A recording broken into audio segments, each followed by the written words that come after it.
સ્થાનિક સ્વરાજ્યની ચૂંટણી હવે રસપ્રદ બનતી જાય છે ત્યારે ધારીના મીઠાપુર તાલુકા પંચાયત પેટા ચૂંટણી રસપ્રદ બની હોય તેવું લાગી રહ્યું છે।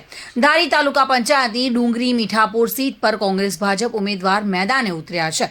ગઈ ટર્મમાં આમ આદમી પાર્ટીના ઉમેદવારનો ફાળે આ સીટ ગઈ હતી અને મહિલા સદસ્યોનું અવસાન થતાં ફરી પાછી મીઠાપુર સીટની પેટા ચૂંટણી યોજાવા જઈ રહી છે। ત્યારે ધારાસભ્ય જેવી કાકડિયા, તાલુકા પંચાયત સદસ્ય અનુભાઈ લલિયા, તાલુકા ભાજપ પ્રમુખ મૃગેશભાઈ કોટડિયા, અતુલભાઈ કાનાણી, બાબા સાહેબ સહિત ભાજપ આગેવાનો અને ભાનુબેન મંગળુભાઈ વાળાને જીતાડવા માટે એડી ચોટીનું જોર લગાવી રહ્યા છે।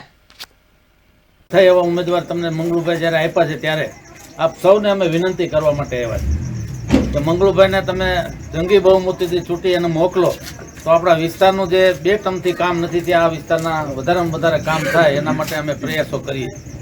આજે આપ સૌને વિનંતી કરવા માટે આવ્યા એટલા માટે કે ઉપરથી દિલ્હીથી જુઓ તો દિલ્હીની સરકાર, ભાજપની, રાજ્યની, જિલ્લા પંચાયત હોય, તાલુકા પંચાયત બધું હોય અને તમારી સીટ ન હોય આપણે ભાજપ પાસે તો આપણા કામ ઓછા થાય। ત્યારે આપણા વિસ્તારના વધારેમાં વધારે ડેવલપિંગ કરવા માટેનો જો એક મૂળ હોય તો એ તાલુકા પંચાયતના સભ્યનું છે।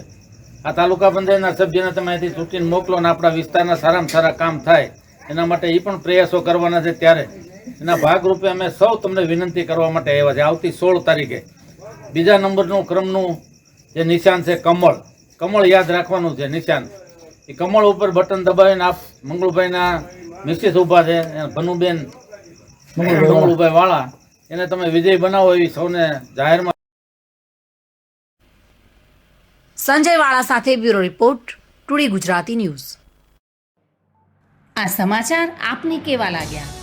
ટુડે ન્યૂઝને લાઈક, શેર અને સબસ્ક્રાઇબ કરો।